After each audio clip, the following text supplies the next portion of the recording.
Hello, everyone. Welcome back to the RedSeaPodcast. I'm Dennis, like always, and this is episode 54, if I'm not completely mistaken, about how long my own show has been going on.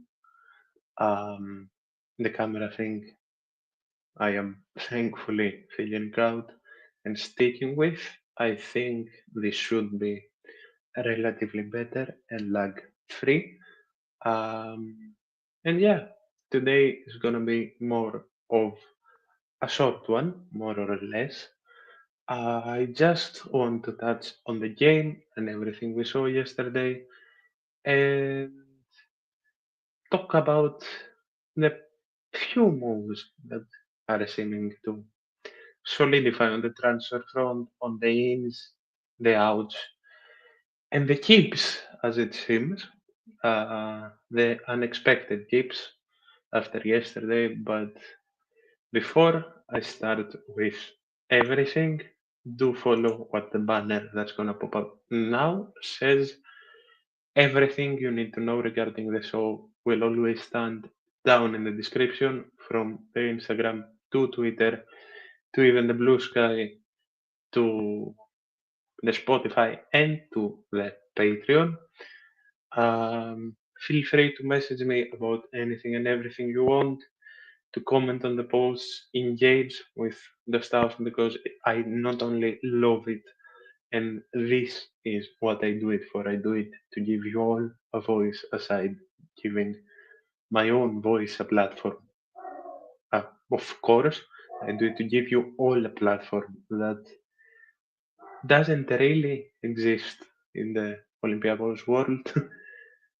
So yeah, feel free to engage, leave comments, message me. Of course, subscribe, follow, do anything and everything you want.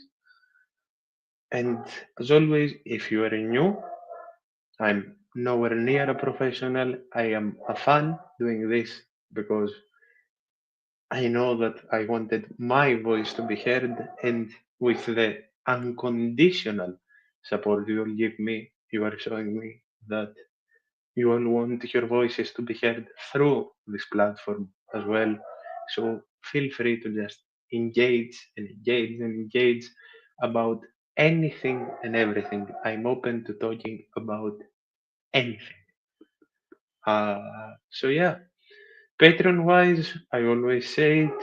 If you haven't heard it before, or if this is somehow the first episode you know and watch of me, anything that comes through the Patreon will be to help the show, to help with the subscription of this expensive pack right here, to help with a microphone, better equipment, uh, headphones, a proper camera, all this and all that.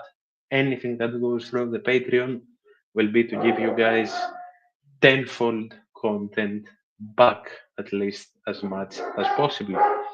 Uh, Schedule is going to be relatively busy. Of course, there is a EuroLeague game after that is going to be covered.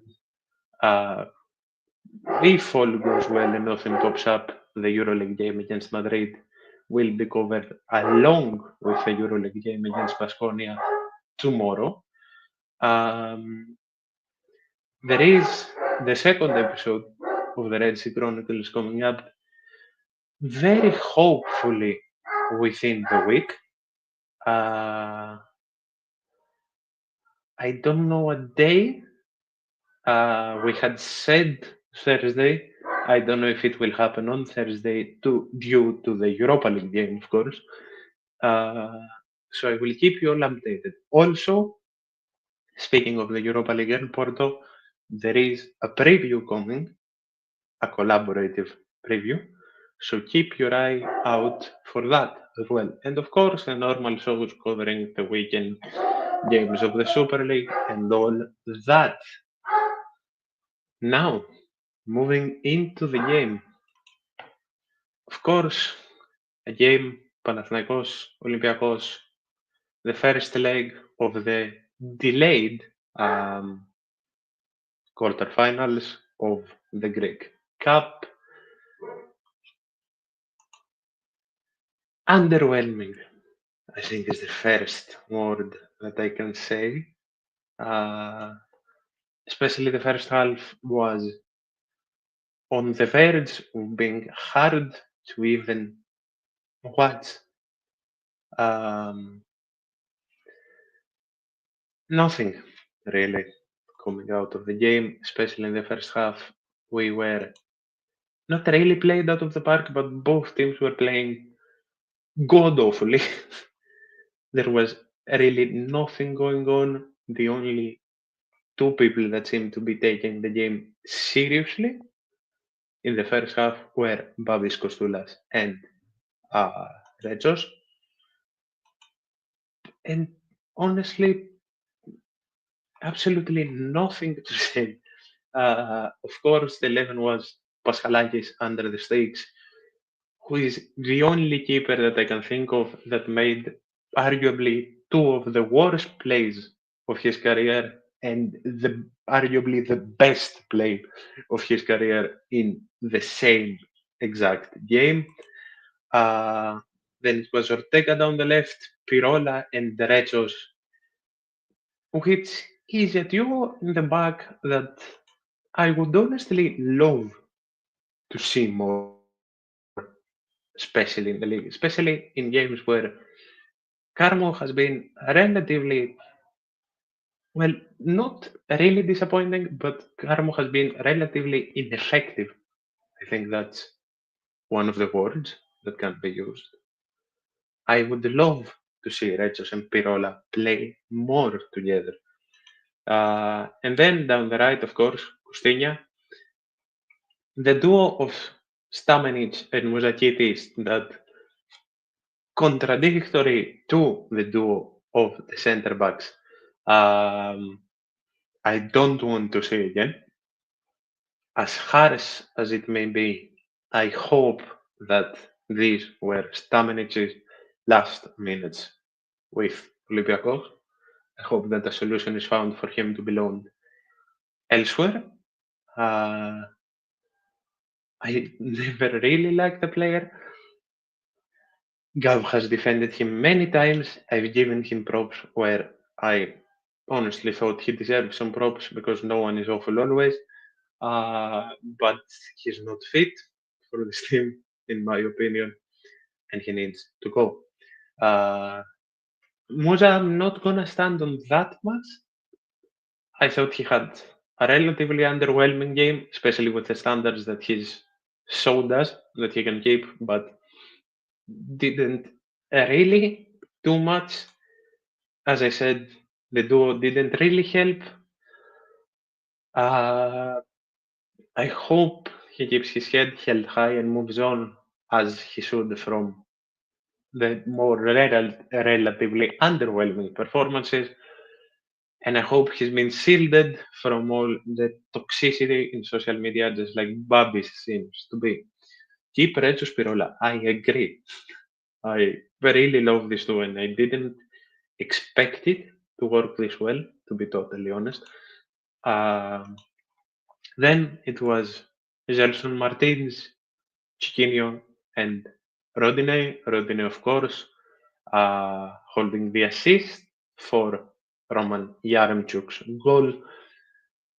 All three not really doing much, in my opinion. Gelson was a bit too neutralized, if that makes sense, especially especially in the play with the 1v1 against Kotsiras, really just stumbled on his own feet.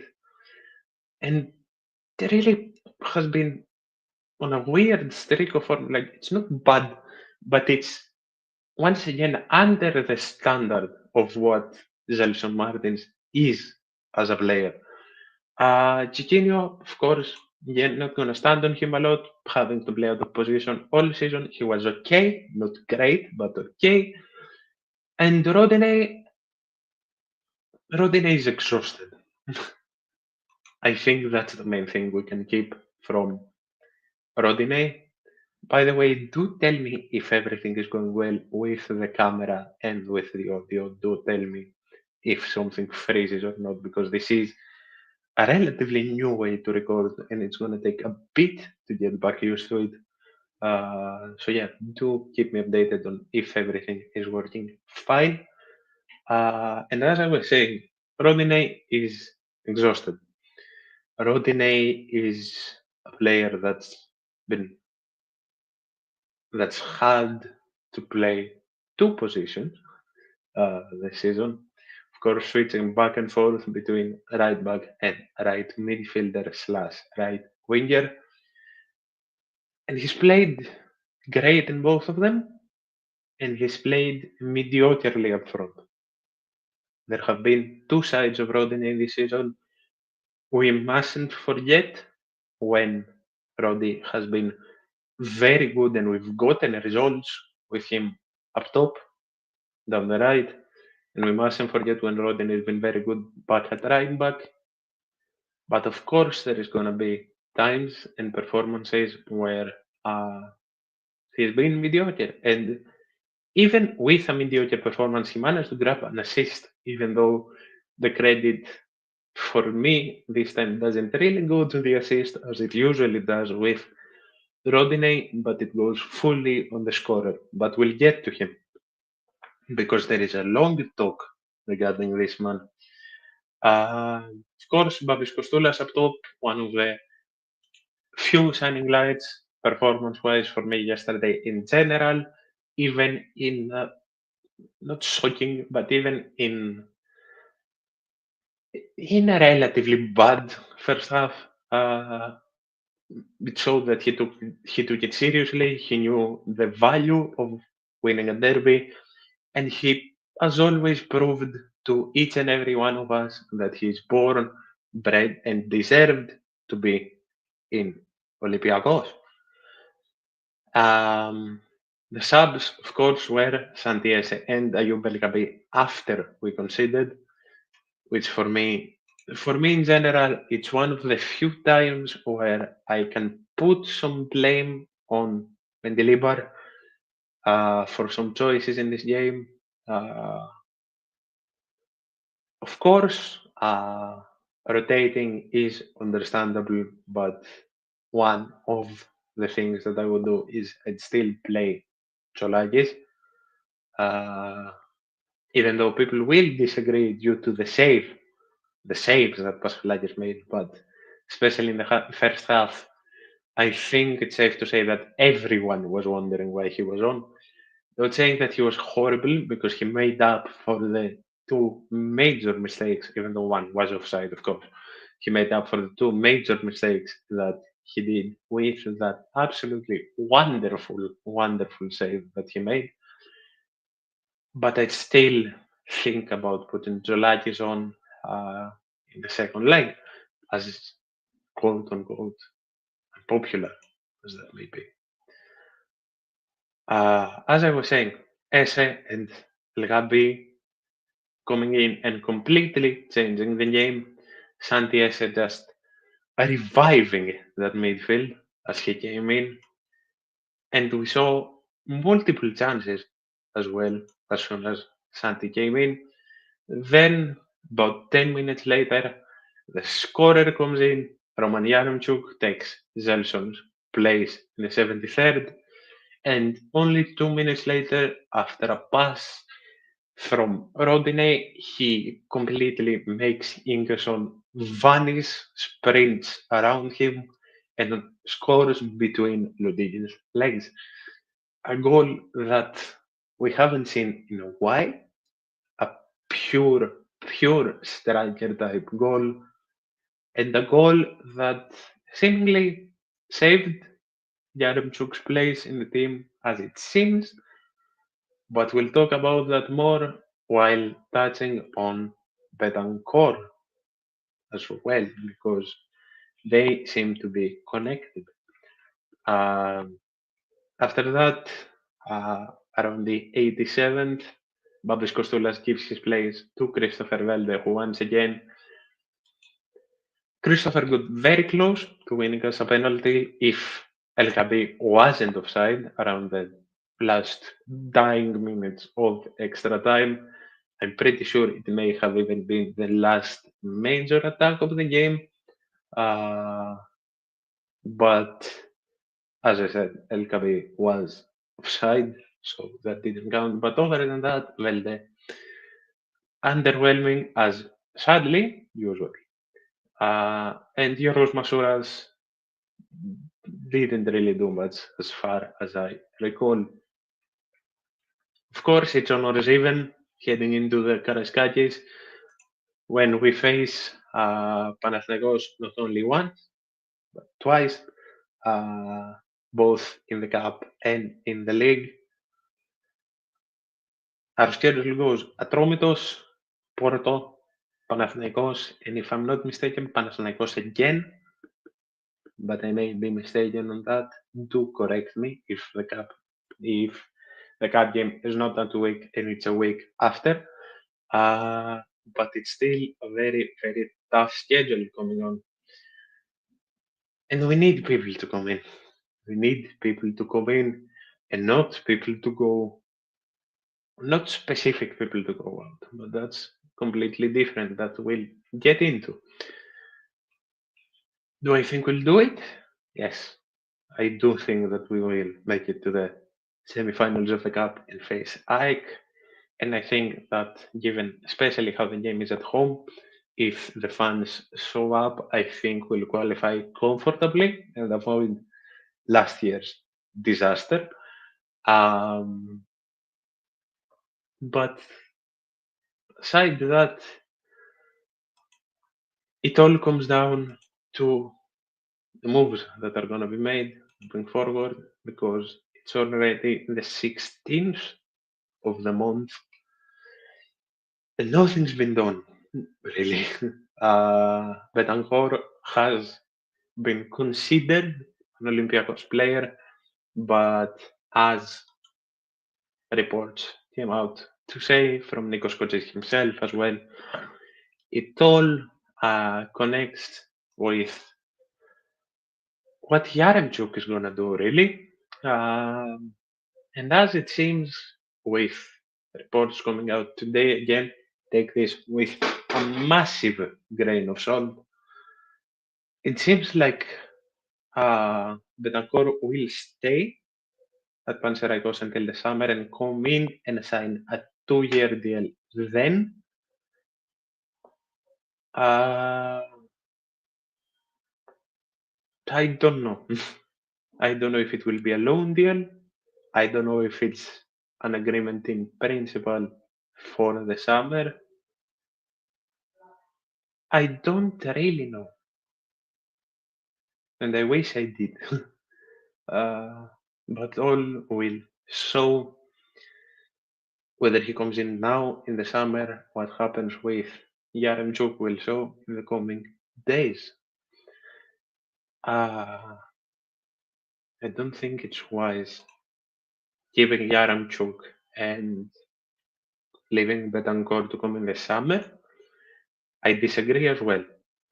I may be proven wrong, and if we go on and do that, Roman Yaremchuk just, for example, scores on the weekend as well and just turns up his form.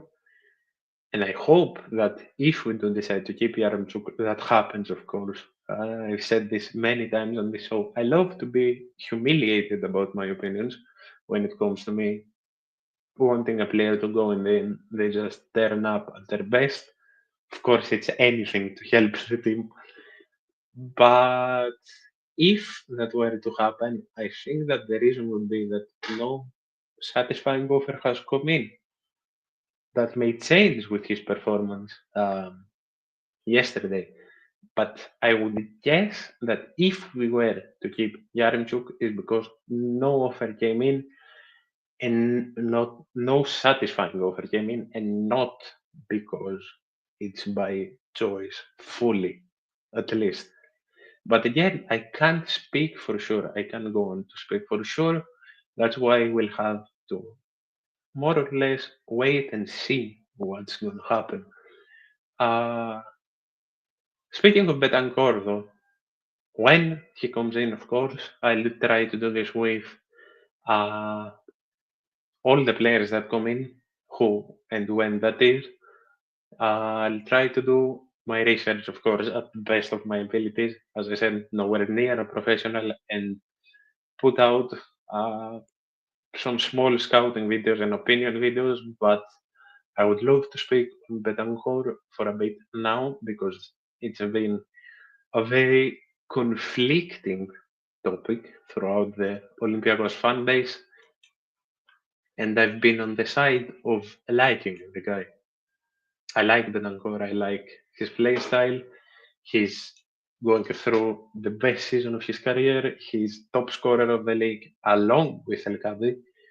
And even if he doesn't be surprisingly good, like some people expect, worst case scenario, he matches the pace of a goal every 2 games. I think that's around his scoring pace in the league. And we finally have someone reliable to rest Ayub El Kabi in some games. Uh, I don't get the hate. I really don't, because he's not a big name. And I don't get the illogical just panic in signings like that. Because, of course, I'm not comparing the two players, but that illogical panic was there when El Kabi first signed as well. Uh, when we got him, I'm pretty sure we either got him from his home country in Morocco or Qatar. Uh, but yeah, no one knew Ayub, and he's coming to be one of our best strikers in our history, scoring the only goal in our first European final and won our first European trophy. It's not always exactly. Big names don't always been good moves, and we know that. Sometimes it's the more off-plan transfers. It's the Bayern tactic. It's the tactic I've been screaming about for the last few years. That, for example, like we're doing now, Athanasiou, like it seems we'll do with the Panathinaikos player. Help me in the comments because I don't remember his name right now. That was meant to go to Panathinaikos, but as it seems he wants to come to us. Uh, Betancourt, we need to be looking at the Greek market to get the good moves sometimes. And they may pay off more than we know. I think both scenarios have positives, both Betancourt uh, coming now and in the summer. But I'm hoping for the first. I want Betancourt in the team now, and I hope that a satisfying offer comes in for Roman Yaremchuk. But if it doesn't, and Yaremchuk stays, as I said, I hope I'm completely embarrassed and Yaremchuk performs to his best. Now, moving on from that, and I'll go search about the Panathinaikos player if it doesn't come up in the comments afterwards. But the next thing I want to talk about is, of course, the loan that was announced today of Andreas Toy to Rio Ave for the rest of the season. Those of you who have been watching for a while or know me know that I like Doi a lot as a player, that I want him to get chances in the midfield in the CDM role like he deserves to. It is his position. Andreas Doi is a lackluster centre back and he should not have been mainly played as a centre back because that's not where his positives lie. Doi is a very young player still. He's been in the team for a while, so people sort of forget that. But Doi is 21, about to turn 22 on the 3rd of February. And I hope that in Rio Ave he not only gets the minutes he deserves, but he plays in the midfield. and I hope that he doesn't just get lost in the Europa and that he comes back in the summer even better and more informed. Do I think that Doi should have gone? Personally, with the inconsistency that we see in the midfield and the relatively lackluster performances by Marko Stamenic, I would have much rather Bakulas or Doi get those chances in the midfield when we want to rotate. I do think that it would have been much preferable, Christ above, for Marko Stamenic to have gone somehow than Andreas Doi, but I do also understand that that may have not been possible, and Doi deserves minutes. So I wish him truly the best, and I hope that loan goes as well as it possibly can. Now, onto a name that I don't know much about, and I definitely need to do more research regarding. It's Bruno Onyemaechi. Hope I didn't butcher that. The 25-year-old Nigerian left back from the Banfield, an impressive Boavista, uh, with this year him having 17 appearances in the league and 2 goals. Of course, as coaches reported last night, we are leading, quote unquote, the race to sign him. Uh, Trabzonspor and Besiktas are also interested. The player isn't really interested in going to Trabzonspor. About Besiktas, we don't really know. Uh, I did ask a good friend of mine that has much more knowledge than I have regarding Liga Portugal, and he did say that he's a good player. He is more of a defensive fullback than an attacking one. He's big, as far as I have seen. Yes, he's 184. He can also cover the left center back position if needed, or even go up and play left midfield.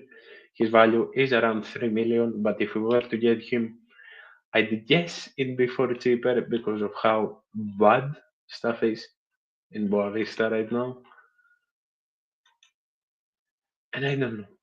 I don't know if you would come in to challenge Ortega immediately.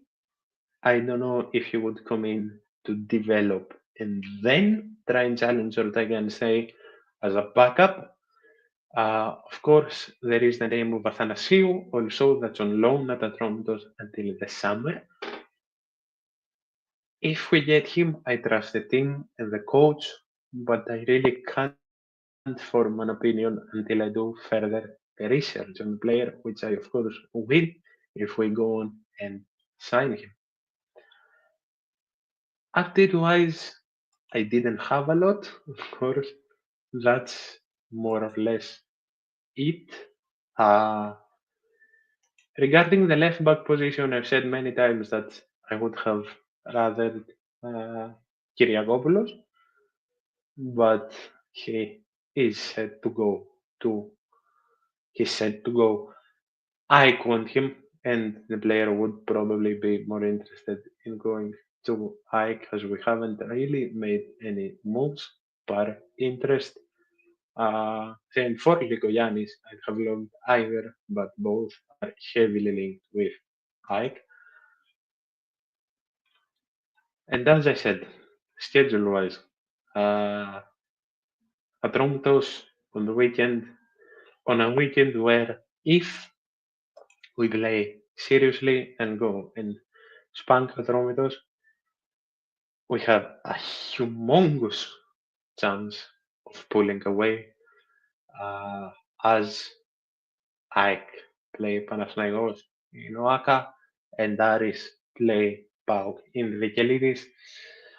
Uh, we need The ideal scenarios would be a Nike Panathinaikos draw, and Aris getting what would be a surprise win, but Aris getting the win. Of course, massive blow for Pauk getting announced earlier today, as Andrei Yazevkovic will be out for about a month and a half, I think it said.